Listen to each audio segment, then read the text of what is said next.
অবশেষে তাজু ভাই ব্যাংকে আসলো, ব্যাংকে সব কাগজপত্র ওকে করলো। তো তাজু ভাইকে অনেকে সাপোর্ট করলো, অনেকে সহযোগিতা করলো। আসলে আমরা এটাই চাই, মানুষের উপকারে আসুক। তো তাজু ভাই সরল সরল একটা লোক, খুব ভালো বিনোদন করে গ্রামের মানুষ। আমরা চাই ভাই আরও সুন্দর সুন্দর কন্টেন্ট তৈরি করুক, আমাদের মাঝে ছড়িয়ে দিক। সবাই ভিডিওটা সাপোর্ট করবেন, অবশ্যই শেয়ার করে দিবেন। সবাই ভালো থাকবেন, পরবর্তী ভিডিও দেখার আমন্ত্রণ রইল। আল্লাহ হাফেজ। হয়তো 2 থেকে 3 ঘন্টার মধ্যে অ্যাকাউন্ট সাকসেসফুল হবে। আচ্ছা আচ্ছা আচ্ছা শালম, ওর ব্যাংক অ্যাকাউন্টের খবর কত দূর? যাই হোক, সিগনেচার করলো, এখন আমরা এটা লিখে সাবমিট করবো, ইনশাল্লাহ খুব দ্রুত হয়ে যাবে।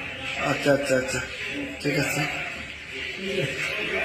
যাই হোক, সবাই মিলে একটু তাজু ভাইয়ের ব্যাংক অ্যাকাউন্টটা সুন্দর করে দিবেন। হ্যাঁ, আচ্ছা আচ্ছা আচ্ছা।